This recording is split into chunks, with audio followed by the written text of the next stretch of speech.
Welcome to PJ news. ఈరోజు మనతో ఒక జన సైనికుడు అవనిగడ్డ నుంచి వచ్చి పిఠాపురంలో ప్రచారంలో 5 రోజుల నుంచి ఆయన ప్రచారంలో పాల్గొంటున్నారు అని చెప్పండి. మీ పేరు? నా పేరు శశాంక్ అండి.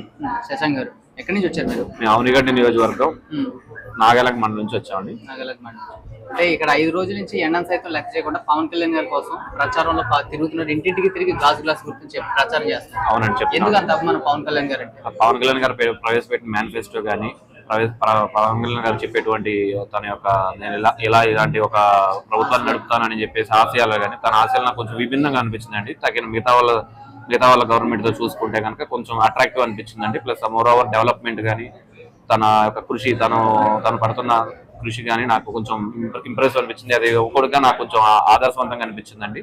సో దాని మూలంగా ఆయన కొంచెం ప్రచారం చేయాలనిపించింది. ప్లస్ దానిలో నిజం ఉంది.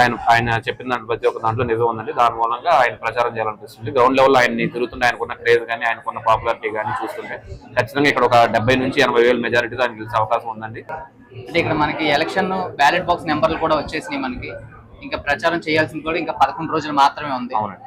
ఈ తక్కువ సమయంలో అంటే బ్యాలెట్ బాక్స్ లో ఏ నెంబర్లు వచ్చినాయని ఇక్కడ పిఠాపురంలో కానీ కాకినాడ ఎంపీకి కానీ లేదా రాష్ట్ర వ్యాప్తంగా ఉన్న కూటమి అభ్యర్థులు కానీ ఏం చెప్పాలనుకుంటారు? ఇక్కడ పిఠాపురంలో వచ్చేసి జనసేన పవన్ కళ్యాణ్ గారు పోటీ చేస్తున్నారండి. 4వ స్థానం అయింది గాజు గుర్తు. ఈ వైసీపీ ప్రభుత్వం కుట్రతో ఏం చేసిందంటే అలాంటి గాజు గుర్తుని ఇంకొక డమ్మీ క్యాండిడేట్లకి కేటాయించేలాగా మన గుర్తుకి దగ్గరగా అంటే 2-3 స్థానాలు దానికి పైన కింద ఉండేలాగా ఏర్పాటు చేసిందండి. దయచేసి ఓటర్ మహాశయులకు నా విజ్ఞప్తి ఏంటంటే దయచేసి చూసుకుని ఒకసారి అభ్యర్థి పేరు గుర్తు కూడా చూసుకుని ఓటు వేయాల్సిందిగా నాది ఒక చిన్న మనవండి. అలాగే పిఠాపురం గ్రామస్తులకు పిఠాపురంలోని 4వ స్థానంలో పవన్ కళ్యాణ్ గారు ఎమ్మెల్యేగా పోటీ చేస్తున్నారండి. ఎంపీకి వచ్చేసి 9వ స్థానంలో పోటీ చేస్తున్నారండి.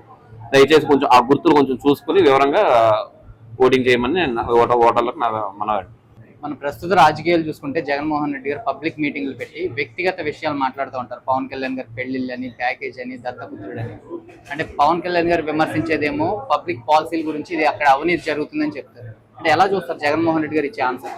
ఒక వ్యక్తికి అవినీతి ప్రకారంగా కానీ ఏమి విమర్శలు ఇచ్చినప్పుడే తన వ్యక్తిగత విమర్శలకి ఎవరైనా కానీ వెళ్తామండి. అది సహజం. అది పవన్ కళ్యాణ్ గారు అనే వ్యక్తికి విమర్శించడానికి ఏ అవకాశం లేదు కాబట్టి ఆయన వ్యక్తిగతంగా విమర్శిస్తున్నారు. అంతకు మించి ఆయన విమర్శించడానికి ఆయనకి ఏ అవకాశాలు లేదండి. కాబట్టి ఇంతమంది ఎన్డీఏ కూటమి ముగ్గురు కలిసి జగన్ ఓడించాలంటే అతని అంత దుర్మార్గుడు ఎంత దుర్మార్గుడు అందరూ తెలుసుకోవాల్సిందండి. ఎన్డీఏ కూటమి ఎక్కడైనా కానీ ఎన్డీఏ కూటమి పోటీ చేసిన చోట ఎక్కడైనా సరే దయచేసి టీడీపీని కానీ జనసేన కానీ ఎక్కడైతే నిలబడుతుందో ఆ అభ్యర్థులు గుర్తులు సరిచూసుకుని ఒకసారి 1-2 సార్లు గుర్తులు సరిచూసుకుని బ్యాలెట్ పేపర్లు మీకు ఇవ్వడం జరుగుతుంది. 2 రోజులు 3 రోజుల ముందు డమ్మీ బ్యాలెట్ పేపర్లు ఎలా ఉంటాయి, ఏ స్థానంలో ఉంటాయి అని చెప్పి మీకు ఇస్తారండి. దాన్ని బట్టి చూసుకుని మీరు ఓటింగ్ చేయాల్సిందిగా ఓటింగ్ చేసి మన పవన్ కళ్యాణ్ కానీ మన టీడీపీ ఎన్డీఏ కూటమిని అఖండ మెజారిటీతో గెలిపించాల్సింది నా ప్రార్థన.